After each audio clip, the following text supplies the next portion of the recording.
Millionaire's daughter keeps hugging a homeless boy at the fountain every Sunday. No one knows who he is or why he never speaks. But when her father finally follows them and hears the melody the boy hums, everything comes crashing back. Because that tune isn't just a song, it's a secret from the past he tried to forget. And when the boy finally speaks, saying just a few words, this father breaks down in tears. Who is this child? And what hidden connection does he have to the family's darkest chapter? Before we get into the story, comment below where in the world you are watching from today. And if you like this story, don't forget to subscribe. The morning sun painted golden streaks across Mia's bedroom floor as Ruth gently brushed the little girl's dark curls. Mia sat patiently in her wheelchair, her eyes fixed on the small piece of candy she held carefully in her palm, a bright red cherry lollipop wrapped in clear cellophane. "Can we go now, Nanny Ruth?" Mia asked, her voice bubbling with excitement. She was already dressed in her favorite yellow sundress, the one with tiny daisies along the hem. Ruth smiled, securing the last ribbon in Mia's hair. "Almost ready, sweetheart. Let me just grab your sweater. There's still a morning chill in the air." From his study window overlooking the sprawling estate grounds, Devin Ashford stood with his back to his desk, which was covered in stacks of papers and financial reports. His coffee had long gone cold, forgotten as he watched Ruth preparing his daughter for their Sunday ritual. His fingers absently traced the edge of his wedding ring, a habit he'd developed since Claire's passing 2 years ago. "Mr. Ashford," his assistant's voice crackled through the intercom, "the board meeting documents need your signature before tomorrow." Devin turned away from the window with a heavy sigh. "Send them up," he replied, his voice flat and distant. He caught a glimpse of Mia's bright smile as Ruth wheeled her past the study door, but he remained rooted behind his desk, pen poised over yet another contract. Outside, the garden path wound its way through carefully manicured flower beds. Ruth pushed Mia's wheelchair steadily along the smooth stones, while the little girl clutched her precious candy offering. The morning air was crisp and clean, carrying the sweet scent of blooming roses.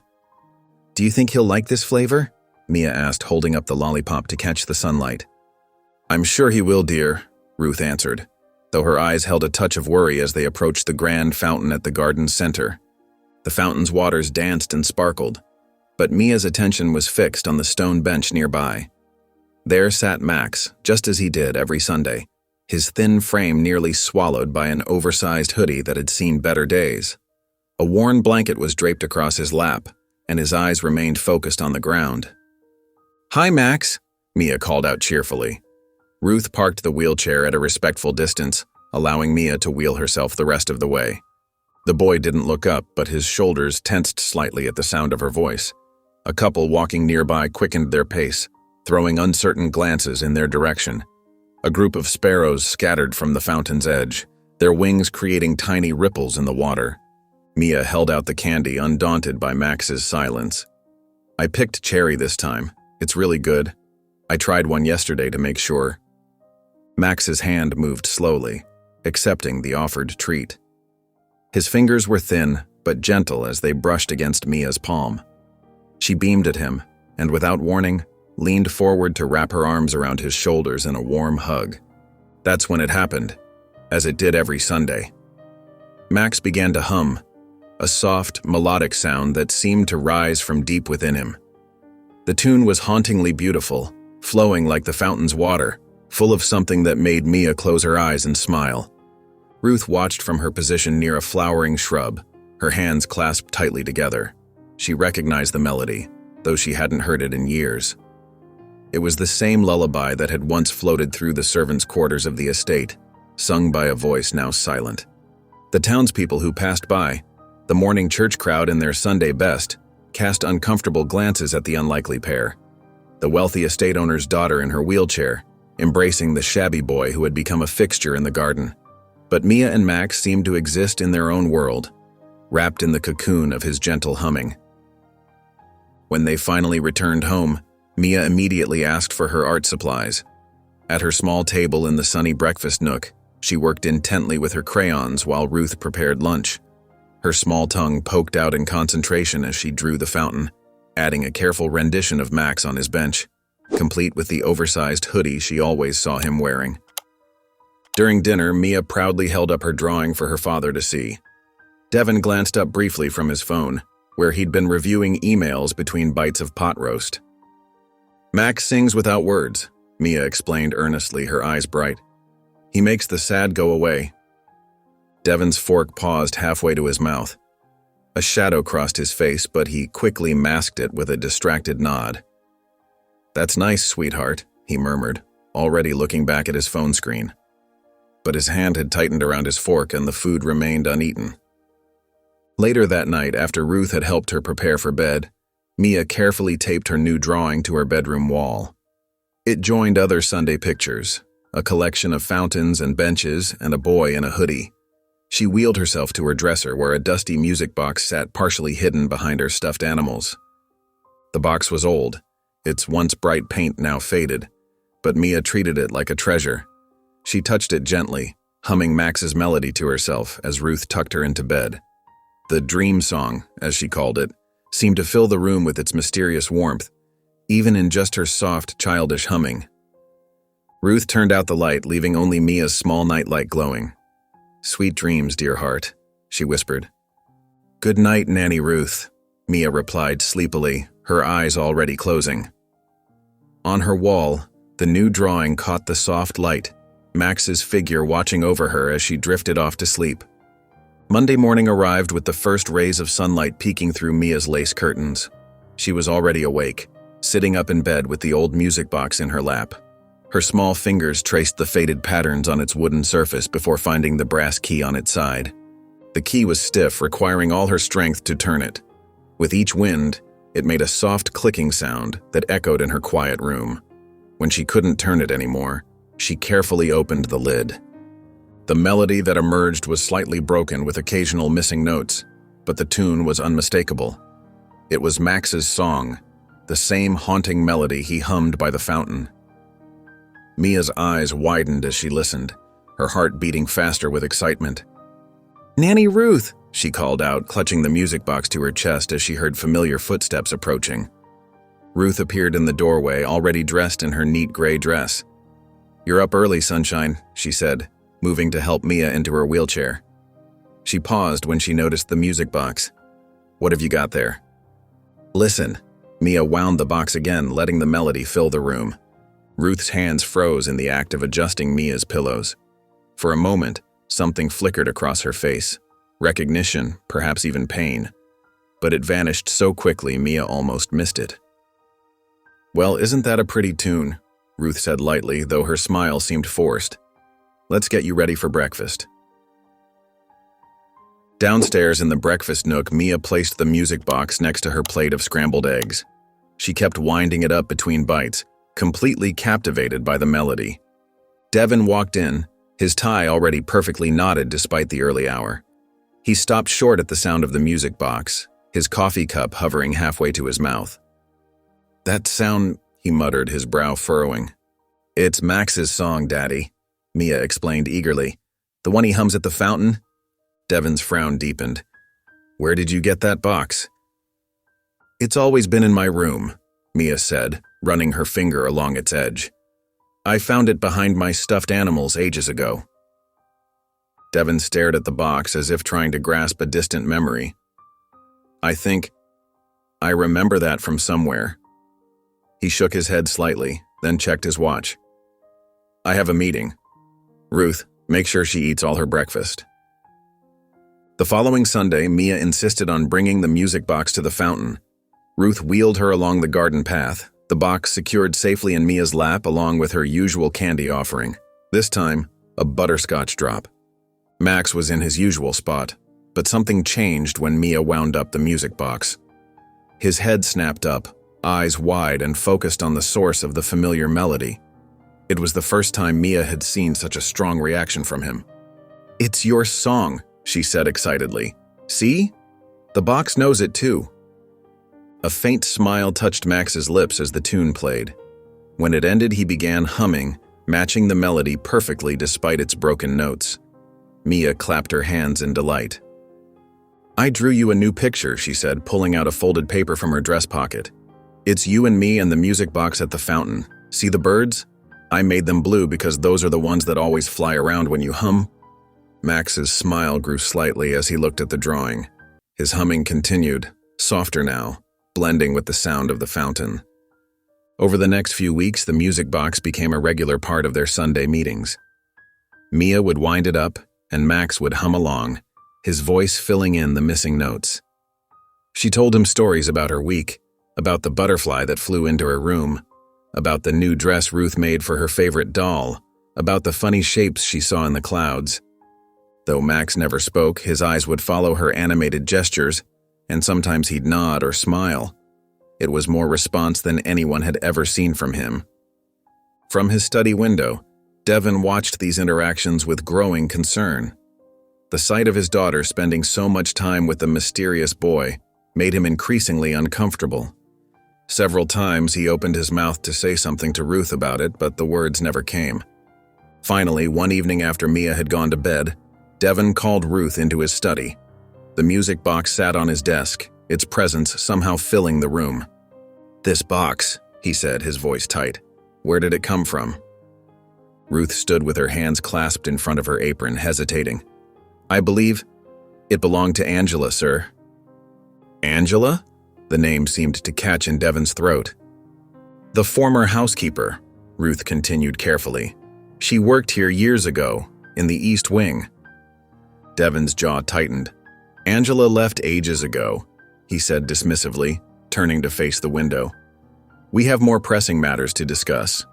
The estate renovations are starting next month, and we need to prepare the West Wing first." Ruth nodded, recognizing the conversation was over. "Yes, sir. Will that be all?" "Yes," he said, already reaching for a stack of blueprints. "Good night, Ruth." Upstairs, Mia lay in her bed, the music box tucked safely under her pillow. Her small hand rested on its worn surface as she whispered into the darkness, "You helped Max remember." The box remained silent, but in the quiet of her room, Mia could still hear its melody, intertwined with the memory of Max's gentle humming. The Wednesday sun blazed in the cloudless summer sky, casting dancing shadows through the library windows when Mia wheeled herself to Ruth's sewing corner. The elderly housekeeper was carefully mending one of Mia's favorite dresses, her weathered hands guiding the needle through the delicate fabric with the precision that came from decades of practice. The gentle whir of the ceiling fan provided a soothing backdrop to the peaceful afternoon scene. "Can we go see Max?" Mia asked, her eyes sparkling with childlike anticipation. She fidgeted with the armrest of her wheelchair, barely containing her excitement. "Please, Nanny Ruth. It's such a perfect day outside and the flowers are all blooming." Ruth's hands paused mid-stitch, the silver needle catching the sunlight. "But sweetheart, we usually only visit on Sundays. That's our special arrangement, remember? I have something really special for him today." Mia reached into her pocket and pulled out 2 wrapped candies, cherry drops that gleamed like precious gems in her tiny palm. The cellophane wrappers crinkled musically as she held them up. "One's for Max and one's for his mom in the sky. Everyone should get treats, don't you think?" Ruth's expression melted into tenderness, though a shadow of worry crossed her face. She carefully placed her sewing in the worn wicker basket beside her chair and leaned forward to study Mia's earnest expression. "His mom in the sky?" "Max looks up a lot when he hums," Mia explained with the simple wisdom of childhood. Her fingers traced patterns on the candy wrappers as she spoke. "I watch him sometimes, and he always looks up at the clouds. I think he's singing to her. Everyone needs candy sometimes, even angels, right?" Ruth hesitated, her fingers unconsciously twisting in her crisp white apron. Years of memories and unspoken thoughts seemed to pass behind her eyes before she finally nodded. "All right, dear. Let me get your sun hat, the pink one with the ribbon that matches your dress." The grand fountain sparkled like scattered diamonds in the afternoon light when they arrived at the garden. Max sat in his usual spot on the worn stone bench, his small frame nearly swallowed by the same tattered gray hoodie he always wore. Despite the warmth of the day, his head lifted slightly at their approach, a flicker of recognition warming his dark, solemn eyes. "Hi, Max," Mia called out with infectious cheer. her voice carrying across the manicured lawn. She wheeled closer, expertly navigating the smooth garden path, and held out the first candy. "This one's specially for you. It's cherry, the best flavor." Max accepted it with his characteristic quiet grace. But when Mia held up the second candy and pointed to the brilliant blue sky above, something profound shifted in his expression. His small fingers trembled visibly as he took it, and Ruth noticed how he clutched it like a precious treasure. "It's for your mom," Mia said, her voice dropping to a gentle whisper that seemed to float on the afternoon breeze. "So she can have something sweet too, up there in heaven." Max stared at the candy in his palm as if seeing something far beyond the simple treat. Then, slowly, he began to hum, not his usual melody, but a different verse of the same haunting song. The notes were deeper, more sorrowful, carrying a weight of emotion that seemed impossible from someone so young. For the first time since Mia had known him, tears began to slip down his cheeks, catching the sunlight like precious jewels. Ruth watched from her weathered wooden bench, her own eyes growing misty as the poignant melody drifted across the perfectly maintained garden. The sound seemed to stir something deep in her memory, like an echo from long ago. That evening, after Mia was tucked safely into bed with her favorite stuffed elephant, Ruth made her way to the study. Her sensible shoes whispered against the polished hardwood floors as she approached Devon's sanctuary. He sat at his imposing mahogany desk, surrounded by stacks of property documents and detailed renovation plans, the lamp casting deep shadows across his face. "Mr. Ashford," she began carefully, her hands clasped in front of her apron, "I need to speak with you about Mia and the boy at the fountain. It's important." Devon's expensive fountain pen paused mid-signature, hovering above a half-signed document. "What about them?" "She's becoming very attached to him. Today, she..." Ruth explained about the two candies and Max's emotional response, her voice growing softer as she described the boy's tears and the haunting melody. "Attached?" Devon stood abruptly, his leather chair scraping harshly against the floor. The sudden movement scattered papers across his desk. "Ruth, we don't know anything about this boy. He could be dangerous. We have no idea where he comes from or why he's here." "Dangerous?" Ruth's voice carried a rare note of challenge, her usual deference giving way to protective instinct. "He's just a child, Mr. Ashford.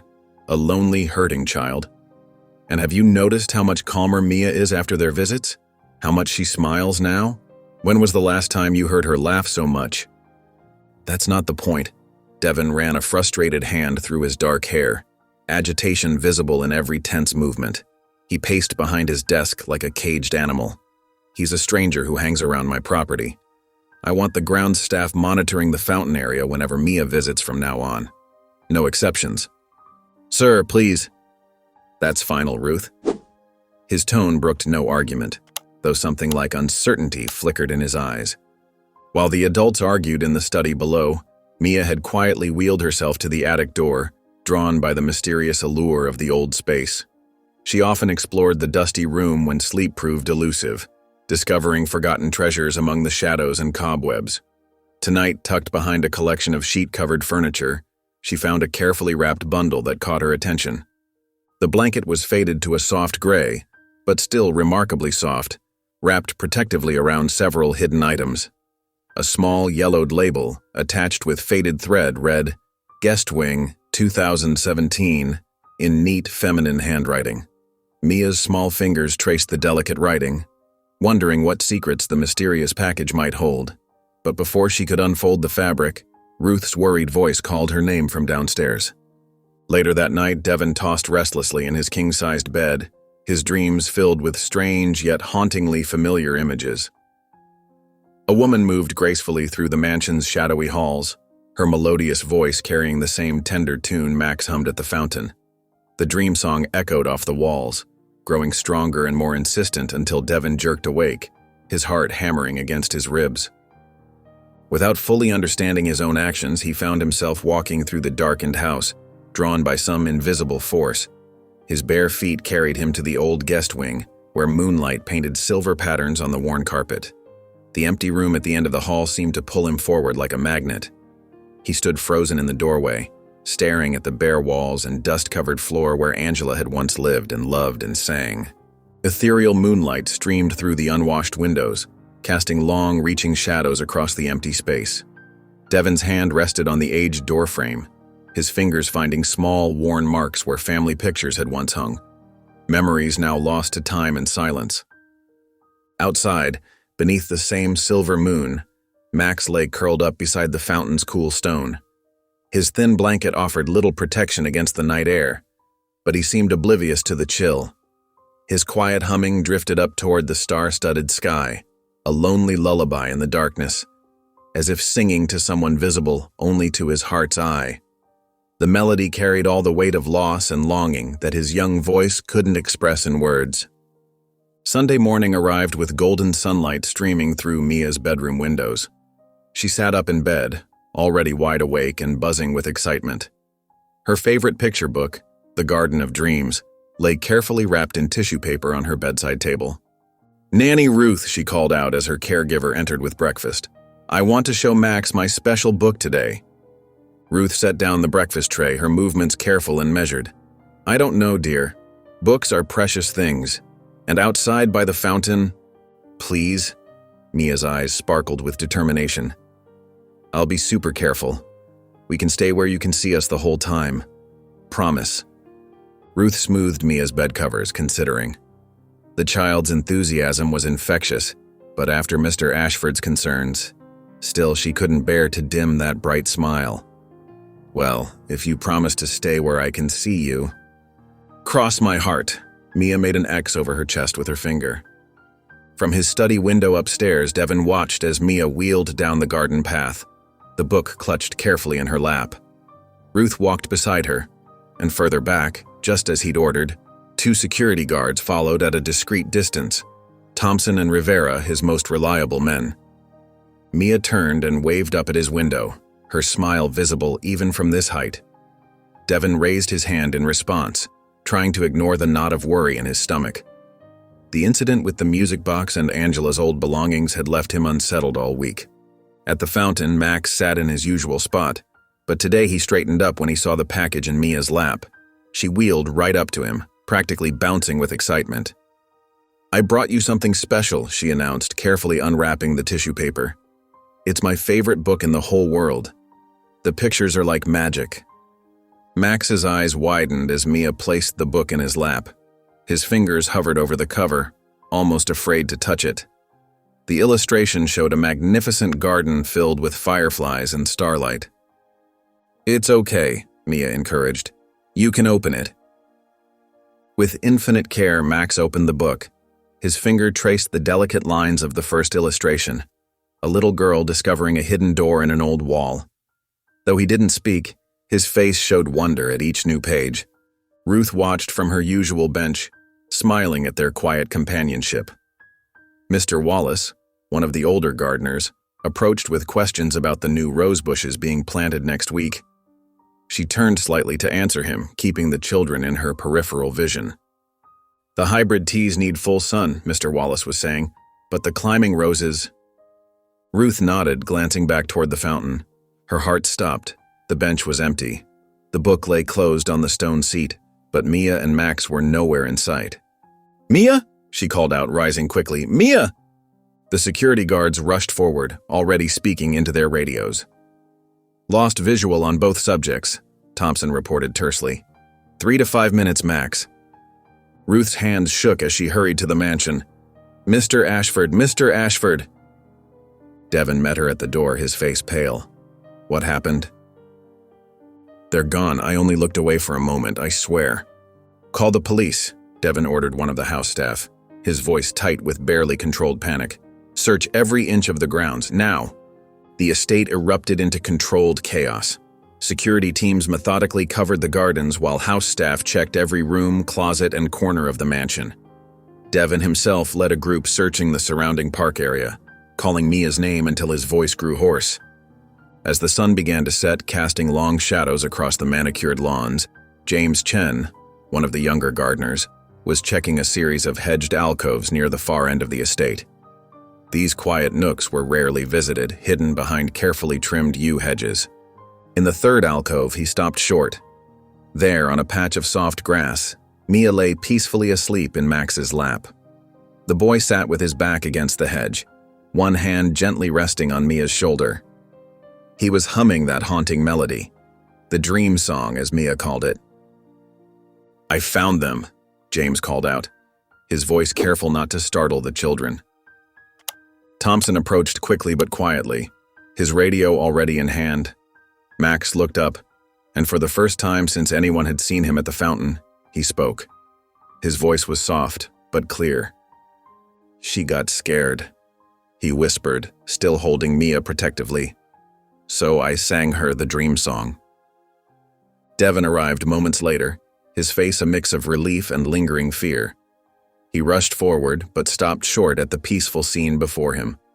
Mia stirred slightly in her sleep, a small smile on her face as Max's gentle humming continued. Ruth appeared beside Devin, tears of relief streaming down her face. "Oh, thank heavens," she breathed. The police arrived just then, their vehicle's lights casting blue and red shadows through the hedges. Mia blinked awake, looking up at all the concerned faces surrounding them.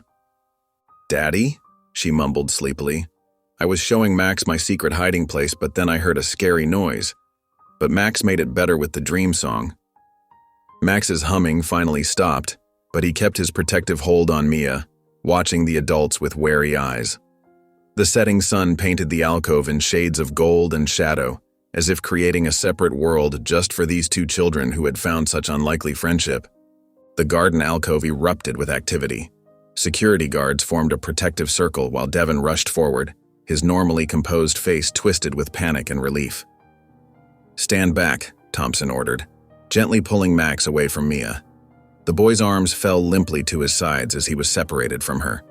Sarah Chen, the estate's on-call medic, knelt beside Mia's wheelchair. "Hey there, sweetheart. Let's make sure you're okay." Her gentle hands checked Mia's pulse and temperature while the little girl blinked drowsily in the fading sunlight. "Max." Mia's voice was thick with sleep. Her eyes darted around until she spotted him being held back by the guards. "No, he kept me safe." She reached out with both arms, trying to wheel herself toward him. "Daddy, tell them to let him go." Devin stood frozen, his hands clenched at his sides. The chaos of the past few hours had left him shaken, and now seeing his daughter desperately reaching for this mysterious boy, it was too much.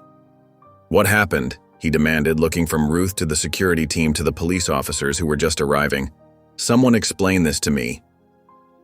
Two police officers approached Max, crouching down to his eye level. "Hey there, buddy," the female officer said softly. "Can you tell us what happened today?" Max stared at the ground, his shoulders hunched, completely silent. The tattered edges of his hoodie trembled slightly. "Son, we need to know where you took her," the male officer pressed, his voice firmer. "Why did you bring her here?" Still nothing. Max's fingers twisted in the fabric of his worn jeans. "He didn't do anything wrong," Mia protested, struggling against Sarah's gentle hands. "Please, let me go to him." The medic hesitated, then looked at Devin. "She seems perfectly fine, Mr. Ashford. No injuries, normal vital signs." Devin ran a hand through his disheveled hair, torn between his daughter's pleading and his own fears. Finally, he nodded slightly. Sarah carefully helped Mia wheel closer to Max. The moment she was within reach, Mia launched herself forward, wrapping her arms around his waist in a fierce hug. Max's whole body stiffened for a moment, then slowly relaxed. "She was scared," he whispered, his voice trembling but clear in the sudden silence. "I sang her the dream song so she wouldn't cry." Everyone froze. The security guards exchanged startled looks. Devin's mouth fell open slightly. Even the police officers stepped back, clearly thrown by this unexpected development. Ruth pushed through the crowd just then, stopping short at the sight before her. Her hand flew to her mouth as she heard Max speak, the first real words anyone had heard from him in all these months. "The dream song?" the female officer asked gently, seizing on this opening. Max nodded, one hand resting protectively on Mia's shoulder. There was a loud noise. Construction machines. She got scared and started crying. "I know a quiet place here from before." So I helped her wheel there, and I sang to her like—" He trailed off, swallowing hard. "Like your mother used to?" Ruth asked softly, her eyes glistening. Another small nod. The police consulted quietly with Devin and the estate's head of security. Given the late hour and the complexity of the situation, they decided Max would stay overnight at the estate under supervision until child services could be contacted in the morning. "We'll need statements from everyone," the male officer said, "but that can wait until tomorrow. For now, let's get these kids inside." Later that night, after Mia was tucked safely in bed and Max was settled in a guest room under Ruth's watchful eye, Devin sat alone in his study. The security footage from the estate's cameras played on his laptop, showing different angles of the day's events.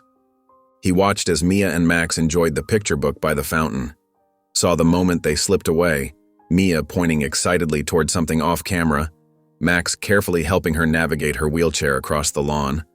The next camera picked them up near the hedge maze, where a construction crew was moving equipment for the new greenhouse installation. The sudden roar of an engine, Mia's startled reaction, and then Devin leaned closer, replaying the sequence again. The gentleness in Max's movements as he guided Mia's wheelchair. The way he positioned himself between her and the scary noise. The moment he began to sing and how quickly Mia's tears stopped. Again and again he replayed it. Each time he noticed something new. The protective set of Max's shoulders, the trust in Mia's face, the careful way the boy arranged her wheelchair in the shaded alcove so she could rest comfortably. A soft knock interrupted his thoughts. Ruth stood in the doorway, holding Mia's music box. "She insisted on having this before bed," Ruth explained, setting it on his desk. "She also had a question for you, sir. She wanted to know—" Ruth paused, choosing her words carefully. "She asked if Max could stay with us now." Devin stared at the music box, its familiar shape somehow both comforting and unsettling. Without thinking, he reached out and wound it. The melody filled the room. The same haunting tune Max had been humming. The same song that had calmed Mia's fears. The tune looped endlessly in his head as he sat there, unable to form an answer, while the security footage played silently on his screen, showing again and again how a silent, homeless boy had protected his daughter with nothing but a gentle song and a kind heart. The morning sun cast long shadows through the mansion's windows as Devin paced the conference room. His normally pristine appearance showed signs of a sleepless night. His tie slightly crooked, dark circles under his eyes. The estate's senior staff filed in quietly, exchanging worried glances. "Thank you all for coming so early," Devin began, his voice tight with tension. He gestured for everyone to sit at the long mahogany table. "I need answers about our guest." He paused, collecting his thoughts. "The boy, Max. I need to know if anyone remembers him from before." The room fell silent. Kitchen staff shifted uncomfortably in their seats. The groundskeeper studied his weathered hands. Finally, Ruth cleared her throat. "Sir," she said softly, "I think it's time we talk about Angela Lewis." Devin's head snapped up. "Angela? The former housekeeper?" Ruth nodded, her hands clasped tightly in her lap. "She worked here for almost 5 years in the guest wing, and Ruth took a deep breath. "She had a little boy, sweet child, quiet as a mouse. He used to sit in the kitchen while she worked, drawing pictures or doing puzzles." "His name was Max," the elderly cook added, her voice barely above a whisper. Devin sank into a chair, his face draining of color. "The same Max? You're certain?" "Those eyes," Ruth said. "And that gentle way about him. It's the same child, Mr. Ashford. He's grown, but it's him." "But that was, Devin's voice trailed off as he calculated. 4 years ago? Why didn't anyone follow up when they left? Where did they go?"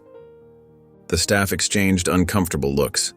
Martha, the head of housekeeping for over 20 years, spoke up.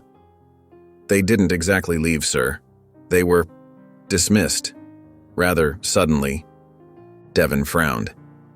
"I'll need to see the termination paperwork. There must be some record of—" "There won't be," Ruth interrupted, then quickly added. "Sir, your father, Mr. Charles handled it personally. Something in her tone made Devin's stomach clench. He dismissed the rest of the staff but asked Ruth to stay. When the door closed behind the others, he turned to her. "Tell me everything." Ruth twisted her hands in her lap. It was late summer, 2017. Angela had been acting nervous, checking her phone more often, making quiet calls during her breaks. Then one night she had some kind of confrontation with your father in his study. "About what?" Ruth hesitated. "I'm not certain, but..." Angela had been asking questions about the construction crews, the ones your father hired for the East Wing renovation. She met Devin's eyes, the ones paid in cash, with no paperwork. Understanding dawned on Devin's face. "The undocumented workers," he said quietly. "She knew?" "I think she had proof. Was going to report it." Ruth's voice shook slightly. The next morning, she and Max were gone. No notice, no forwarding address. Your father said she'd quit, but... She shook her head. "We all knew better than to ask questions." Devin stood abruptly, his chair scraping against the floor. "Thank you, Ruth. That will be all." He waited until she left before heading to the attic. Dust motes danced in the morning light as he made his way through the maze of stored furniture and boxes. In the far corner, he found what he was looking for, a trunk labeled Guest Wing 2017. His hands trembled slightly as he lifted the lid. Inside, neatly folded clothes still carried a faint trace of lavender. Children's toys, a wooden train, some worn books, a small stuffed elephant, were wrapped carefully in tissue paper. At the bottom, he found a leather-bound journal and a stack of photographs. The top photo showed a younger Max, maybe 3 years old, sitting on Angela's lap. His smile was bright and unguarded, so different from the wary child downstairs. On the back, in elegant handwriting, "Maxwell Lewis, age 3. Devin opened the journal, its pages filled with the same careful script. Most entries were everyday observations about Max's growth, funny things he'd said, small victories and challenges. But tucked between the pages, he found a sheet of paper with musical notes carefully drawn by hand. At the top, in Angela's writing, "The Dream Song, Max's Lullaby." His hands shook as he read the words written beneath the notes. The same melody Max hummed to Mia, the same tune that played from the music box. It was all here, created by a mother's love for her son. Devin sank to the dusty floor, the journal open in his lap. Memories flooded back, passing Angela in the halls as she carried a sleeping Max to their quarters, hearing soft singing late at night, his father's tight-lipped silence when anyone mentioned their sudden departure. He'd been so wrapped up in his own world then, his new marriage, his career, his father's expectations. How had he not seen what was happening? How had he let this injustice occur under his own roof? The sound of Mia's laughter drifted up from the garden below. Devin moved to the small attic window. In the morning light, he could see his daughter showing Max her collection of toy cars, the boy's face softening as she demonstrated how to race them along her wheelchair's armrest. The journal weighed heavy in his hands, a record of another child's happiness in this same house before everything went wrong, before his father's cruelty tore a family apart. Carefully, Devin gathered the journal, photos, and toys back into the trunk. Each item felt like a piece of a puzzle he should have solved years ago. Now, watching Max and Mia play below, he knew he had to make this right. The lullaby's written words echoed in his mind, matching perfectly with the melody Max had been humming all along. A mother's love surviving through years of silence, finding its way back home. Afternoon sunlight streamed through the study windows as Devin spread Angela's journal and photos across his desk. Ruth sat quietly in the leather chair opposite him, her hands folded in her lap, watching as he shared each discovery. "Look at this," Devin said, his voice thick with emotion as he passed her a photograph. Max couldn't have been more than 3 here. They're in the garden, right by the fountain. Ruth's fingers trembled as she held the picture. Angela loved that spot, said the sound of the water helped Max sleep when he was teething. She traced the edge of the photo gently. She'd sing to him there, especially on hard days. Devin picked up the journal, its pages worn with use. She wrote everything down, Max's first words, his favorite books, the way he'd hum along when she played piano in the library. He swallowed hard. Ruth, I think he came back here looking for something familiar. The journal mentions he always felt safe by the fountain. After Angela. Ruth paused, choosing her words carefully. After we lost her, the foster system probably felt so foreign to him. Children often seek out places that remind them of home.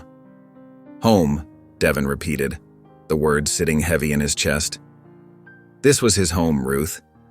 And I let my father drive them away. He ran a hand through his hair, frustration evident in every movement. I was so caught up in my own life, my own problems, I never even questioned why they left. Ruth leaned forward, her voice gentle but firm. You can't change the past, Mr. Ashford, but you can do right by that boy now.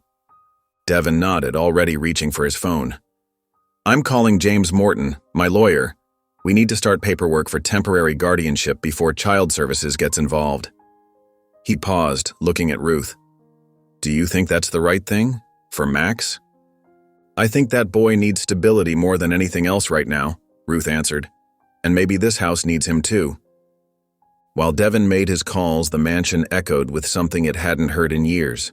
Children's laughter. Mia had taken it upon herself to give Max a grand tour of her world, her wheelchair gliding smoothly down the hallways with Max following close behind. This is Mr. Whiskers, Mia announced, holding up a well-loved stuffed cat.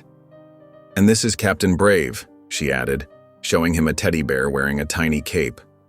They protect me when I have bad dreams. Max didn't speak, but his eyes followed every movement as Mia demonstrated her toy's special powers. When she pulled out her box of crayons and paper, he sat beside her wheelchair, watching intently as she drew. You can draw too, she offered, pushing some paper toward him. I'll show you how to make trees like Ruth taught me. Throughout the afternoon, Max remained silent but hummed constantly. Soft, gentle melodies that seemed to flow naturally from him, especially when Mia smiled or laughed. The music box sat between them, its tune joining Max's humming whenever Mia wound it up. As evening approached, Ruth moved them to the library for quiet time before dinner. Mia insisted on showing Max her favorite picture books, pointing out characters and making up stories when she couldn't read the words. Max sat cross-legged beside her wheelchair, nodding at her explanations and occasionally touching the illustrations with careful fingers. Then something caught his attention. His humming stopped abruptly as he noticed the grand piano in the corner, its polished surface reflecting the warm lamplight. Slowly, he stood and walked toward it, reaching out to touch the smooth wood. Devin, who had just entered the library, watched as Max began to hum again. But this time it was different. The melody wasn't the familiar lullaby from the music box. This was something new, something more complex and haunting. Where did you learn that part? Devin asked softly, moving closer. Max's fingers traced the piano's edge as he answered in a clear, quiet voice. That was Mama's favorite ending. The words hung in the air, surprising everyone with their clarity. Devin felt his throat tighten as he knelt beside Max. Do you remember living here before? Max nodded slowly, his eyes still fixed on the piano. I'm so sorry we let you go, Devin whispered, his voice cracking slightly. So very sorry. The room fell silent except for the gentle ticking of the old clock on the mantel. Mia wheeled closer, reaching for Max's hand. He took it automatically, his other hand still resting on the piano.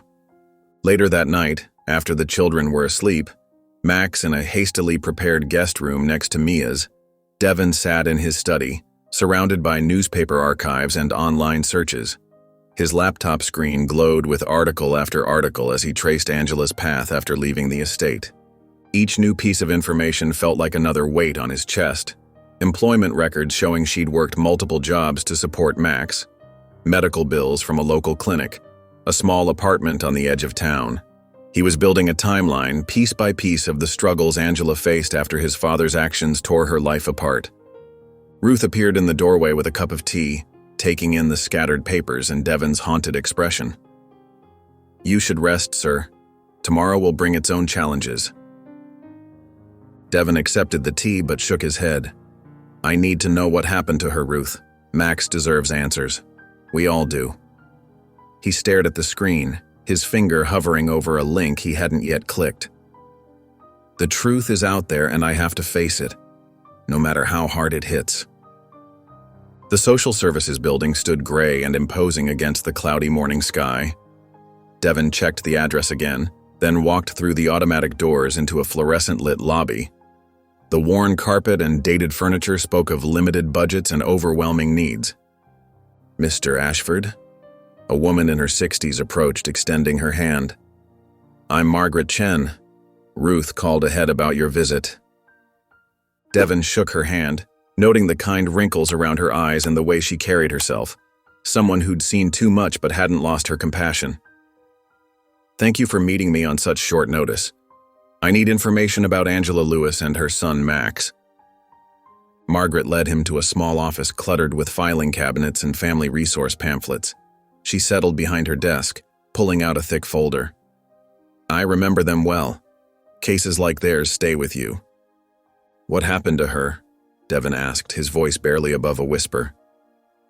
Margaret's expression softened with old sadness. Angela passed away 4 years ago.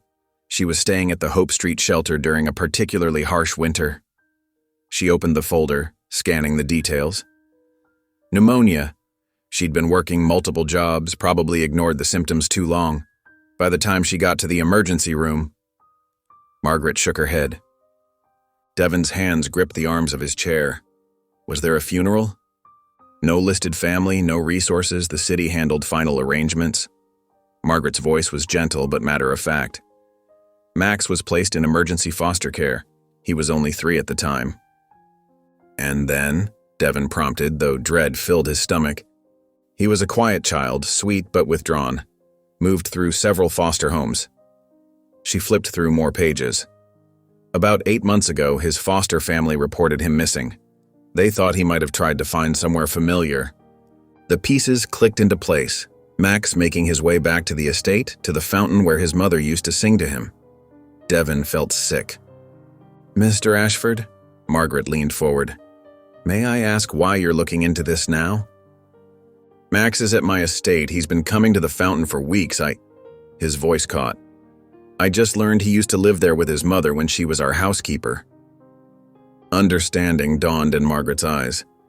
The Ashford estate, of course. Angela mentioned working there in her intake forms. She hesitated. She never said why she left. Because my father forced her out, Devin said, the words bitter in his mouth, and I did nothing to stop it. The drive home felt endless. Rain began to fall, matching Devin's dark mood as he replayed Margaret's words. Angela dying alone in a shelter. Max bouncing through foster homes. All while he'd been wrapped up in his own grief, letting his father handle estate matters without question. Ruth was waiting in the kitchen when he returned. One look at his face told her everything. She's gone, he said simply, dropping into a chair. Died in a shelter 4 years ago. Pneumonia. He covered his face with his hands. God, Ruth. While I was mourning Sarah, hiding in my study and letting Father run everything, Angela was out there struggling. Dying. And Max. His voice broke. Ruth sat beside him, her usual composure cracking. None of us did enough. We all saw what your father was doing, how he'd erase any trace of problems instead of facing them. But we stayed quiet, kept our jobs. I need to see it, Devin said suddenly, standing. Her old room in the guest house. The guest house stood separate from the main mansion, its red brick facade dulled by years of neglect. Inside, dust motes danced in the weak light filtering through dirty windows. Angela's former quarters were a small apartment-style space. Living room, kitchenette, bedroom. Everything was exactly as she'd left it, frozen in time. A coffee mug still sat on the counter. Children's books were stacked neatly on a shelf. A small piano keyboard gathered dust in the corner. Devin sank onto the old couch, Angela's journal heavy in his lap. The space felt thick with memories. Of a young mother singing to her son, of quiet dignity in the face of injustice, of a life cut tragically short. You deserved better, he whispered to the empty room. So much better. Evening came too quickly. Devin had asked Ruth to bring Max and Mia to the library, a gentler space than his formal study. Now he sat across from them, trying to find the right words. Max perched on the edge of the sofa, Mia's wheelchair close beside him. The music box sat between them, silent for once. Max, Devin began softly, I need to tell you something about your mama. He watched the boy's face carefully. She was kind, strong, the kind of person who stood up for what was right, even when it was hard. Max's fingers twisted in the hem of his shirt, but his eyes stayed fixed on Devin. She didn't leave you, Max. She didn't abandon you. Devin's voice grew thick. She tried to protect you, to protect everyone, and I failed her. I let others push her away when I should have helped. Tears began rolling down Max's cheeks, silent as his grief. Mia immediately reached for his hand, her small fingers wrapping around his. She loved you so much, Devin continued. Everything in her journal shows that. Every page talks about you. Your first steps, your love of music, how you used to hum along when she played piano. Max's free hand touched the music box gently. I know now that she's gone. Devin watched pain flash across Max's face. But you found your way back here, to her favorite spot by the fountain, to the place she called home. Mia squeezed Max's hand tighter. We're your family now, she said with all the certainty a 4-year-old could muster. Devin moved to kneel in front of Max, his eyes level with the boys. She's right. You're staying here, Max. This is your home. It always should have been. He took a deep breath. I can't change the past. I can't bring her back, but I can promise you'll never be alone again. Max's tears fell faster now, but something in his posture shifted, like a weight lifting or a door opening. When he started to hum, it wasn't the dream song. It was something new, something that spoke of both sorrow and hope. Morning sunlight streamed through the study windows as Devin paced, phone pressed to his ear. His lawyer's voice crackled through the speaker, each word making his stomach twist tighter. Mr. Ashford, I understand your intentions, but we have to follow proper procedures, James Morton explained. Max is technically a missing foster child. We're legally obligated to report his whereabouts to Child Services immediately. Devin stopped pacing, his free hand gripping the edge of his desk. And then what happens? They just take him away again? There's a possibility, yes, the system has protocols. No. Devin's voice was firm. He's already been through enough. I won't let him be traumatized again. Devin, James said gently, I know you want to protect him. But if we don't handle this properly, it could hurt your chances of getting custody. Devin ran a hand through his hair, frustration building. Then what do you suggest? Let me contact Mrs. Holloway at Child Services. She's experienced, compassionate. We can arrange a home visit, show her that Max is safe and well cared for here.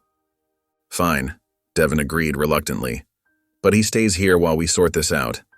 I'm not negotiating on that. After ending the call, Devin gathered what he needed. Angela's journal, still dusty from the attic, the music box that had sparked so many memories, and a folder full of Mia's crayon drawings showing Max by the fountain, Max reading with her, Max smiling, proof of their growing bond. He found Max in the library with Mia, both of them looking through a picture book. The sight made his chest tight. How natural they looked together. How right. Max? He said softly. The boy looked up, tension immediately visible in his shoulders. Someone important is coming to visit today. Her name is Mrs. Holloway, and she helps make sure children are safe and happy where they live. Max's fingers curled around the edge of the book. Mia reached over and patted his arm. She needs to talk to you, Devin continued, keeping his voice gentle. But you don't have to say much if you don't want to. Just be yourself. Show her how you and Mia read together, maybe share some music. Max nodded slowly, but his eyes were worried. I'll be right here, Mia declared. making both Devin and Max smile despite their anxiety. The afternoon arrived too quickly. Mrs. Holloway was a tall woman with kind eyes and practical shoes, carrying a worn leather briefcase. She greeted Devin professionally but warmly. "Thank you for coming," Devin said, leading her to his study first. "I know this is an unusual situation." "Most of my cases are," she replied, settling into a chair. "Tell me about Max." Devin spread out the items he'd gathered: the journal, the drawings, the music box. He explained everything: Angela's history at the estate, her unjust dismissal, her tragic death, and Max's return to the only place he remembered as home. Mrs. Holloway listened intently, taking notes. "And he's bonded with your daughter?" "They're inseparable," Devin said. "Mia's brought him out of his shell more than anyone else could." "I'd like to see them together," she said. "Somewhere comfortable for Max." They found the children in the garden near the fountain, Max's special place. Mrs. Holloway sat on a nearby bench, observing as Max and Mia looked at clouds together. Though he clearly noticed her presence, Max seemed calmer with Mia beside him. "Max," Mrs. Holloway called softly, "would you mind if I join you for a bit?" He glanced at Mia, who nodded encouragingly. Mrs. Holloway moved closer, sitting cross-legged on the grass near them. "I hear you like music," she said. Max ducked his head, but Mia spoke up. "He sings the prettiest songs." "Show her, Max. Show her the dream song." For a moment, everything was still. Then, slowly, Max began to hum, the gentle, haunting melody that had once filled these gardens when his mother sang. The notes floated on the afternoon air, pure and sweet. Devin watched Mrs. Holloway's expression soften. She sat quietly until the song ended, then smiled warmly at Max. "That was beautiful," she said. "Did your mother teach you that song?" Max nodded, his hand finding Mia's again. "You know," Mrs. Holloway continued, "my job is to make sure children have safe places to live, where they can be happy and grow strong." She glanced at Devin, then back to Max. "What makes you feel safe, Max?" Max was quiet for a long moment. Then in a whisper, "The music. Mia. The fountain." He looked up at Devin. "Here." Mrs. Holloway nodded, something decisive settling in her expression. She stood, brushing grass from her slacks, and turned to Devin. "I'll need to file official reports," she said. "There will be more visits, more paperwork. But I see no reason to remove Max from this environment.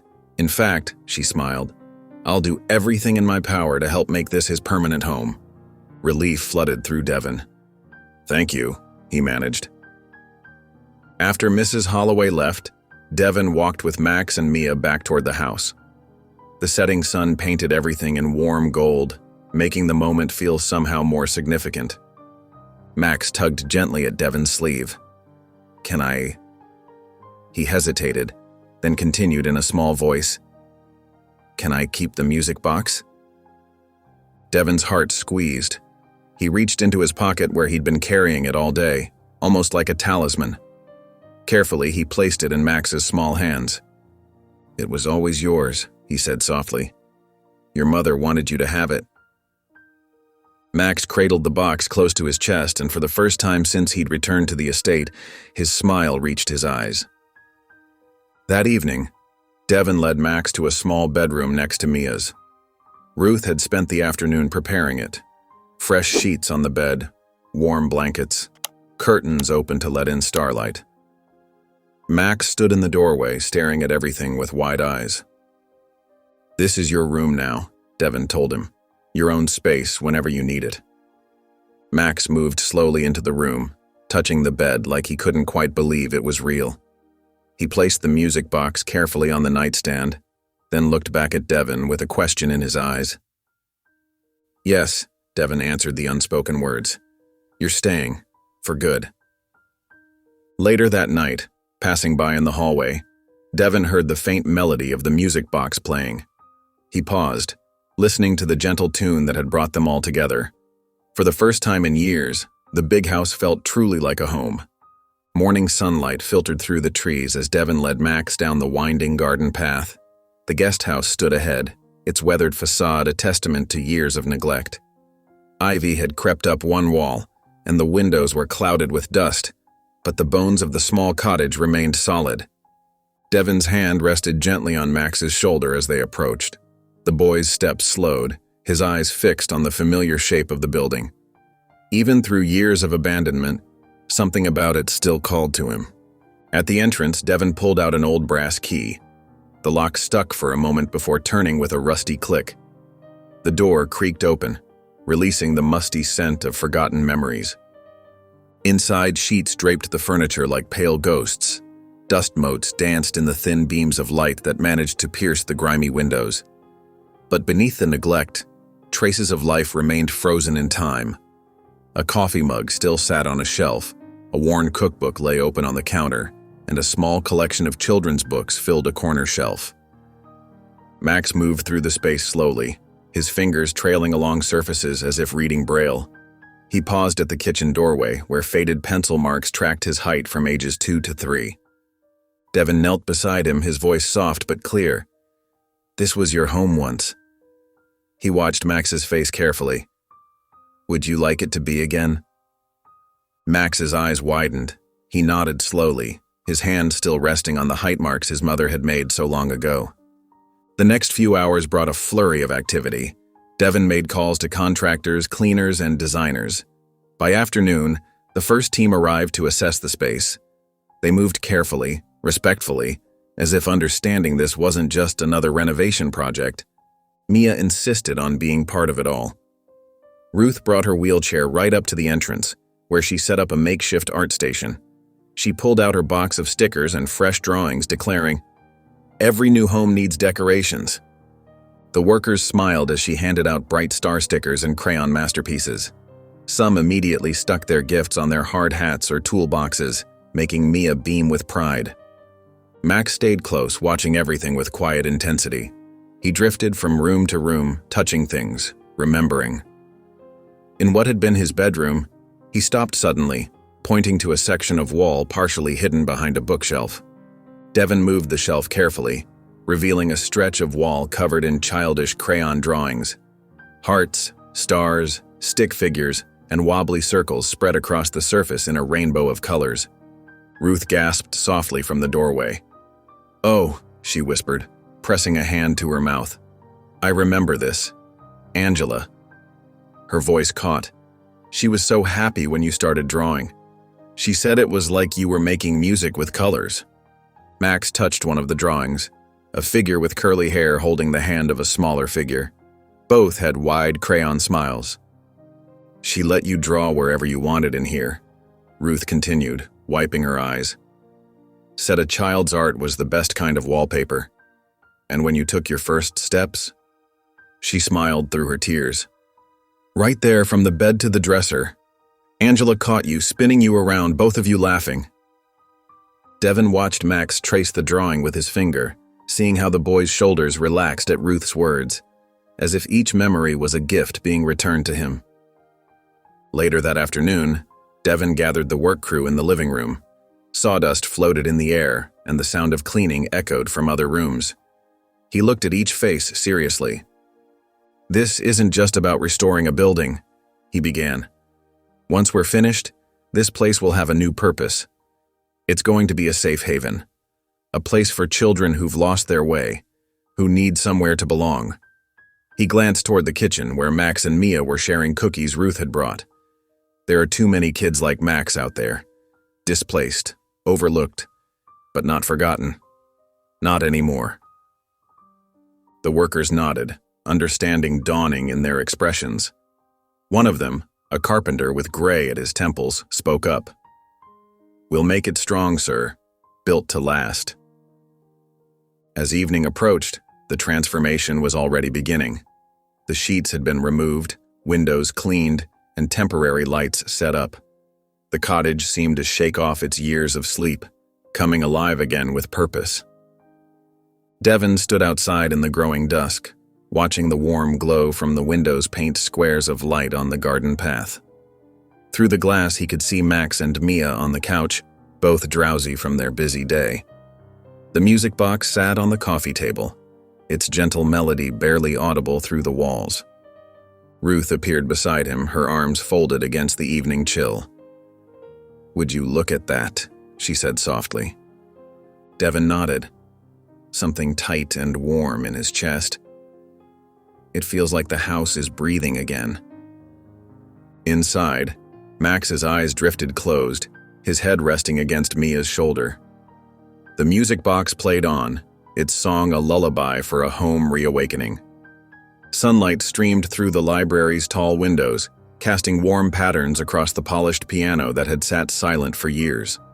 Mia wheeled herself toward it with determination, Max following behind like a shy shadow. "Come on," she encouraged, patting the bench beside her wheelchair. "I want to hear you make the dream song real." Max hesitated, his fingers trailing along the piano's smooth edge. The morning light caught dust motes dancing above the keys, making them sparkle like tiny stars. He glanced at the door as if checking for permission. "It's okay," Mia assured him, reaching out to take his hand. "Daddy never plays it anyway." She guided him to sit on the bench, then hummed a few notes of the familiar melody. Max's hands hovered over the keys, trembling slightly. He pressed one key, then another, testing the sound. The notes rang clear and true in the quiet room. Something shifted in his expression, a flash of recognition, like meeting an old friend. His fingers found their place naturally, muscle memory awakening. The first few notes of the dream song emerged tentatively, then grew stronger. The melody flowed from his hands, as if it had been waiting there all along, just beneath the surface. Devin, drawn by the music, appeared in the doorway. He stood frozen, watching as Max's small hands moved confidently across the keys. The boy's entire demeanor had changed. His shoulders relaxed, his face peaceful, lost in the music that filled the room. When the song ended, Devin stepped forward softly. "That was beautiful, Max," he said, his voice thick with emotion. Did Angela teach you to play?" Max nodded, his fingers still resting lightly on the keys. "Mama said music makes memories stronger," he whispered, the words coming easier now, wrapped in the safety of melody. Ruth appeared behind Devin, her eyes bright with unshed tears. She watched Max start another gentle tune, this one lighter and more playful. "You know," she said thoughtfully, "we could organize a small music afternoon. Just the staff and maybe a few children from town, ones we trust. Let Max share his gift in a safe space." Mia clapped her hands. "Yes!" Like a tiny concert. She turned to Max. "Would you like that? To play for other people?" Max considered this, his fingers still moving across the keys. After a moment, he nodded slowly. That weekend, the library transformed. Ruth and the staff arranged comfortable chairs in a semicircle around the piano. Soft afternoon light filtered through the curtains, creating a warm, intimate atmosphere. About 20 people gathered, household staff, their children, and a few carefully selected families from town. Max sat at the piano, wearing a new blue sweater Ruth had bought him. Mia positioned her wheelchair right beside the bench, beaming with pride. The room fell quiet as Max began to play. The dream song came first, flowing more confidently now. The audience sat mesmerized as the familiar melody filled the space. Then Max transitioned into other pieces, some classical, some that seemed to come from his own imagination.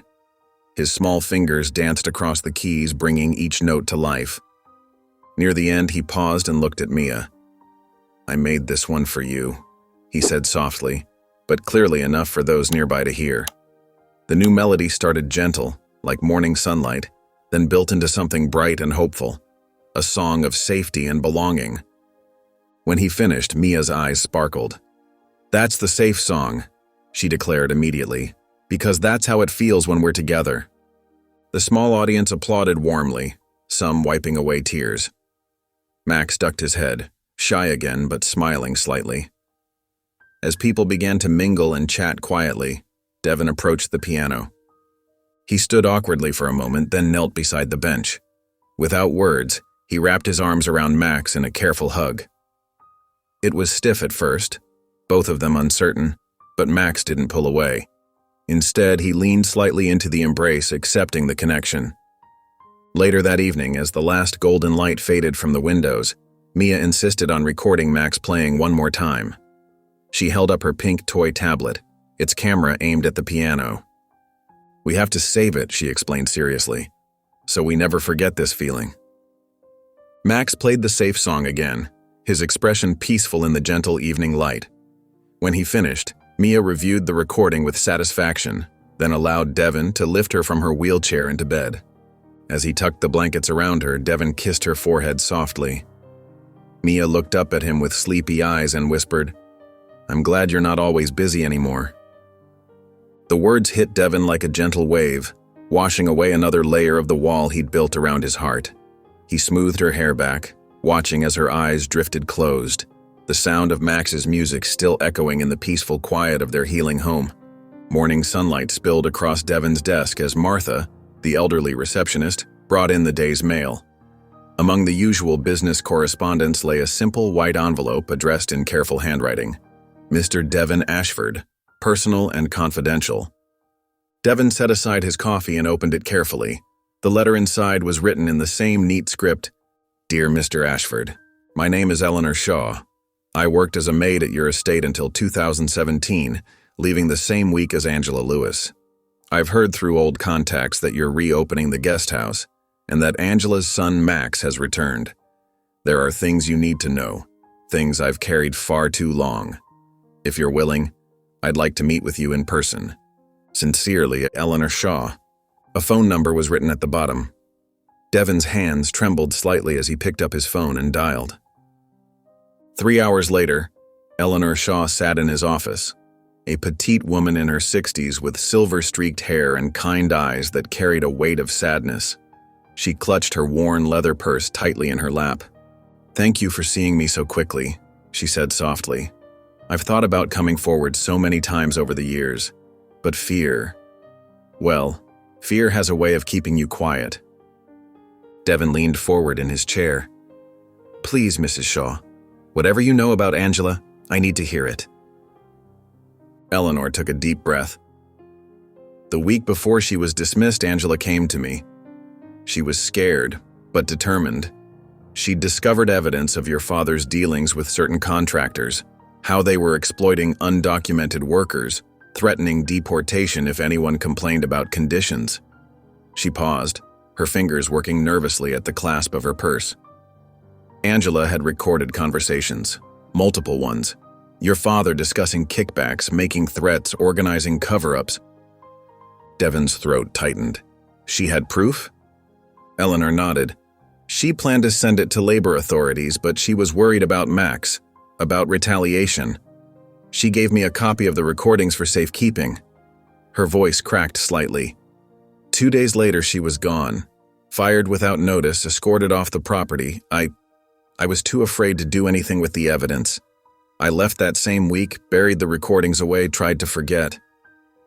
She opened her purse with trembling hands and withdrew an old USB drive.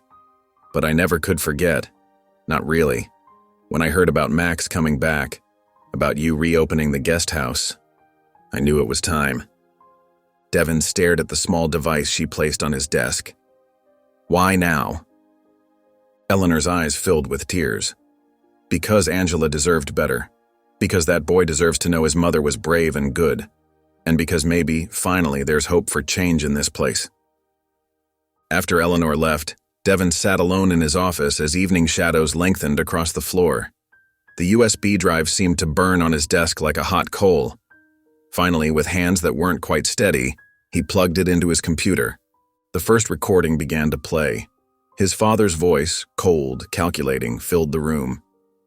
"These workers have no rights here.